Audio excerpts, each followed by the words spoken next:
નમસ્કાર વિદ્યાર્થી મિત્રો, કેમ છો બધા? મજામાં રહેશો? પાવર ઓફ મેથ્સ યુટ્યુબ ચેનલમાં આપનું હાર્દિક સ્વાગત છે. મિત્રો, આજે આપણે ધોરણ 7 ની અંદર વિષય ગણિત રાશિઓની તુલનામાં આપણે પહોંચ્યા છીએ સ્વાધ્યાય 7.2. એમાં દાખલા નંબર આજે 5મો, 6થો અને 7મા નંબરનો દાખલો જોઈશું. આ ત્રણે દાખલા છે એ નાની રીતે પણ ગણી શકાય છે અને મોટી રીતે પણ ગણી શકાય. તો આપણે છે ને નાની રીતે ગણીશું. એક ટીવી 10,000 માં ખરીદી. તો આપણે આગળના દાખલા શીખ્યા એમાં આપણે જાણીએ છીએ ખરીદવું એટલે શું? ખરીદી. પણ ઈ દાખલા અને આ દાખલા બેમાં ફેર છે. અહીંયા નફો કોઈ મેળવવાનું કીધું નથી. એક ટીવી 10,000 માં ખરીદી અને 20% નફો મેળવી વેચી દીધું. હવે આ દાખલા છે આપણે નાની રીતે ગણવાના છે. નાની રીતે ગણવા હોય તો તમારે થોડું ધારવું પડે, બરોબર? હવે માની લો કે ટીવી છે ને એને 10,000 માં ખરીદ્યું છે, પણ આપણે એવું ધારીએ કે માની લો કે ટીવી 100 રૂપિયાનું આવ્યું. કેટલા રૂપિયાનું આવ્યું? 100 રૂપિયાનું આવ્યું. ટીવી ની ખરીદ કિંમત કેટલા રૂપિયા? 100 રૂપિયા છે. ટીવી માની લો કે કેટલા રૂપિયાનું આવ્યું? 100 રૂપિયાનું આવ્યું. હવે કેટલા ટકા નફો મેળવવાનો? 20%. એટલે 100 ના 20% કરો. 100 ના 20%. હવે શરૂઆત છે એટલે આપણે દાખલો ગણીએ, બાકી દાખલો ગણવાની જરૂર નથી. 20% કીધું હોય તો વધારે 20 રૂપિયા દેવા પડે. 40% કીધું હોય તો વધારે કેટલા દેવા પડે? 40 રૂપિયા દેવા પડે. 100 રૂપિયાનું ટીવી હોય, 40% કીધું હોય તો દેશો કેટલા રૂપિયા? વધારાના 40 રૂપિયા. એટલે 100 તો દેવાના જ તે, પણ એની સાથે વધારાના કેટલા દેવાના? 40 રૂપિયા. એટલે જવાબ 40 આવે, બરોબર? કુલ કેટલા થયા? 140. પણ આપણે જાણીએ છીએ ના હોય એટલે ગુણાકાર. 100 ગુણ્યા 20. ટકાની નિશાની દૂર કરવી હોય તો છેદમાં 100.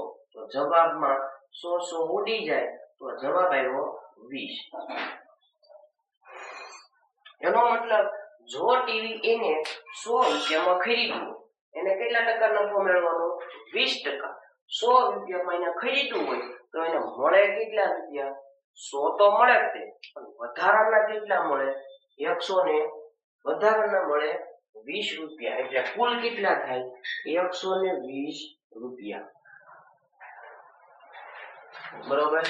100 રૂપિયાની વસ્તુ હતી, કેટલા રૂપિયામાં જતી રહી?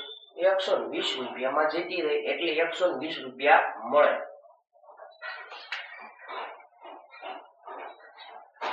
બરોબર? હવે પણ હકીકતમાં 100 રૂપિયાની ટીવી હતું નહીં. ટીવી કેટલા રૂપિયામાં ખરીદ્યું? એને 10,000 માં ખરીદ્યું. એટલે અહીંયા 10,000 નીચે મૂકી દઈએ. 10,000 રૂપિયા બરાબર કેટલા રૂપિયા મળે? આ ખરીદવું છે અને આ વેચવાય છે. હવે ત્રિરાશીનો દાખલો ગુણાકાર કરીએ. 10,000 ગુણ્યા 120 એના છેદમાં 100.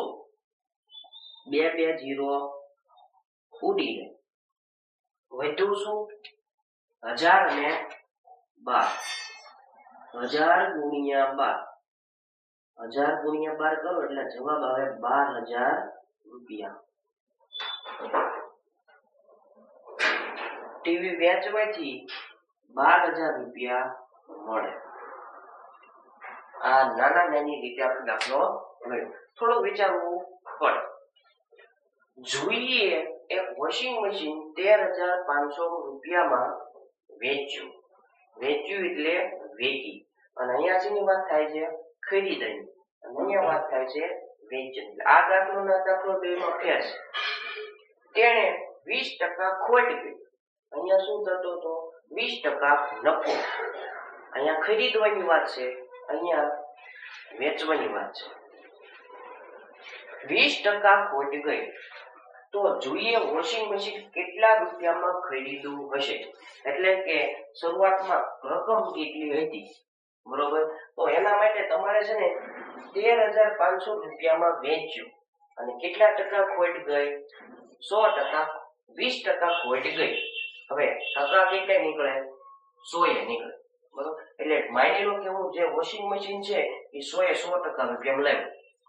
બરોબર, હવે આ વોશિંગ મશીન મારા મિત્રને દેવું છે, તો મારા મિત્રને કેટલા ટકા દઈશ? 20% તો મારા ખોટે, તો મારો મિત્ર કેટલા ટકામાં લેશે? 80%માં લેશે.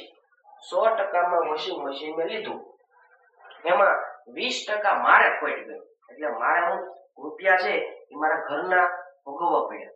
પણ મારો ભાઈબંધ છે એ કેટલામાં લઈ જશે? 80%માં વોશિંગ મશીન લેશે, એટલે મને મારો ભાઈબંધ દેશે કેટલામાં? 13,500 રૂપિયામાં દેશે. એટલે 13,500 રૂપિયા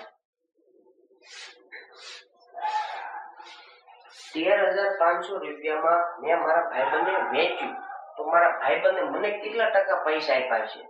તો કે 20% કોના? એ તો મારા છે, 100% મારા છે, એમાં 20% મેં ભોગ્યું. તો મારો ભાઈબંધ મને કેટલા ટકા પૈસા આપવાનો છે?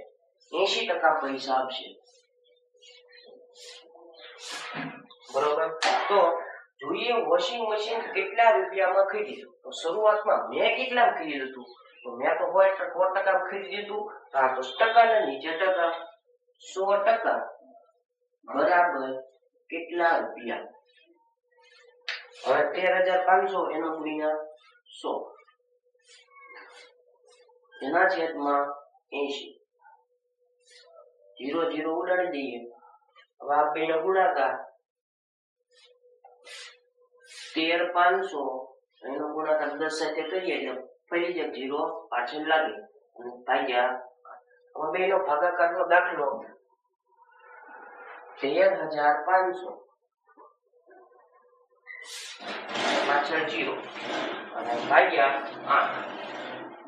8 ના ઘડિયામાં 13, 8 એકા 8, 13 માંથી 8 જાય 5, ઉતાર્યો 5.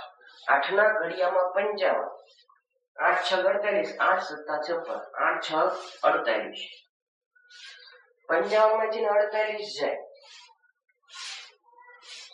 7, ઉતાર્યો 0. 8 ના ઘડિયામાં 70, 8 7 56, 8 9 72,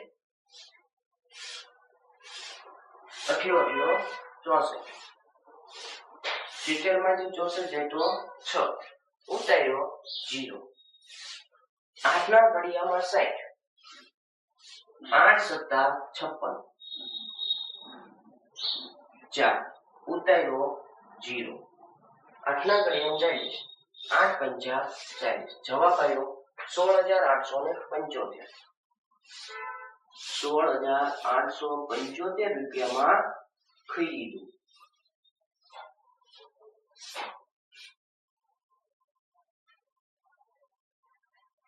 અહીંયા દાખલામાં વેચવાની વાત થાય છે ને અહીંયા ખરીદવાની વાત થાય છે, એટલે આપણે ત્રિરેશનો દાખલો અહીંથી ફરે છે. બરોબર,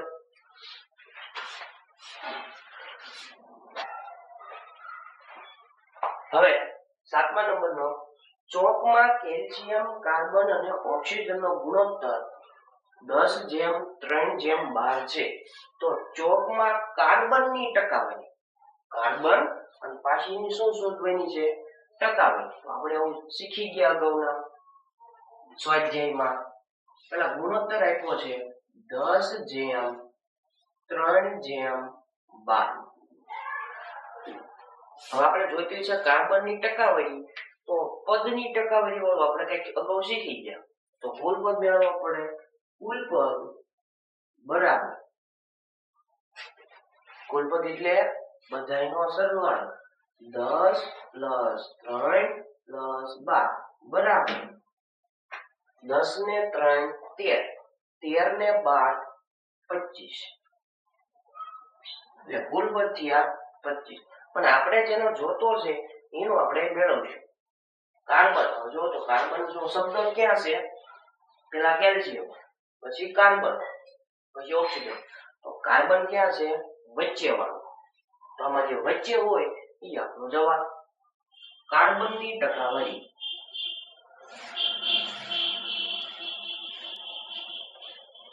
બરાબર તો કાર્બન કેટલા ભાગ, કુલ ભાગ કેટલા? 25. 25 માંથી કેટલાનો ભાગ? ત્રીજો. 3/25. આ તો અપૂર્ણાંક સ્વરૂપ થયો. આપણે આને ટકામાં ફેરવવું હોય તો ગુણ્યા 100%. 3/25 ગુણ્યા 100%. છેદ ઉડાડીએ 25 ચોક 100 અને 4 તેરી 12%. કાર્બનની ટકાવારી 12% થઈ. હવે આમાંનામાં રોમન નંબર 2.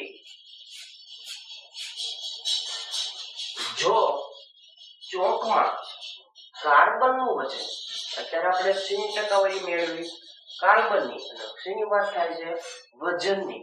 કાર્બનનું વજન 3 ગ્રામ હોય, કાર્બનનું વજન 3 ગ્રામ હોય તો ચોકનું વજન શોધો. ચોકનું વજન એટલે આખે આખો ચોક, એટલે કે 100% વજન મેળવવું છે. અહીંયા આપણી પાસે બે વસ્તુ છે, કાર્બનની ટકા છે અને કાર્બનનું વજન છે. તો કાઈ નહીં, ત્રિરાશિનો દાખલો નાની રીતે થાય ને મોટી રીતે પણ થાય. નકર મોટી રીતે ગણવું હોય તો લખવું પડે ધારો કે ચોકનું વજન x ગ્રામ છે, એટલે આપણે નાની રીતે ગણીશું. આપણી પાસે બે વસ્તુ છે, 3 ગ્રામ છે અને 12%. તો આપણે ગ્રામ 12% બરાબર 3 ગ્રામ થાય. આપણે અહીં રકમમાંથી જ મેળવ્યું છે 3 ગ્રામ, ત્યારે ટકા કેટલા હતા? 12% કાર્બન હતો. હવે માની લો કે 100% કાર્બન છે, તો ચોકનું વજન મળી જાય. 100% બરાબર કેટલું વજન થાય? ગુણાકાર 100 ગુણ્યા 3 એના છેદમાં 12. હવે ગુણાકાર કરીએ 100 તેરી 300, 300 ના છેદમાં 12. હવે બેનો ભાગાકાર 300 ભાગ્યા 12. 12 ના ઘડિયામાં 30, 12 દુ 24. બાદબાકી કર્યો તો જવાબ આવ્યો 6, ઉતાર્યો 0. 12 ના ઘડિયામાં 60, 12 × 60, જવાબ આવ્યો 25 ગ્રામ. એટલે ચોકનું વજન હતું 25 ગ્રામ, જેમાં 12% કોણ હતું? કાર્બન હતું. કેટલા ગ્રામ? 3 ગ્રામ હતું. મિત્રો, જો આવા વિડીયો ગમતા હોય તો ચેનલને લાઈક કરવાનું, શેર અને સબસ્ક્રાઇબ કરવાનું ભૂલતા નહીં. અને તમારા મિત્રોને પણ વિડીયો શેર કરજો. 2-3 વખત જોઈશો એટલે જવાબ આવી જશે અને તમને પણ આવડી જશે.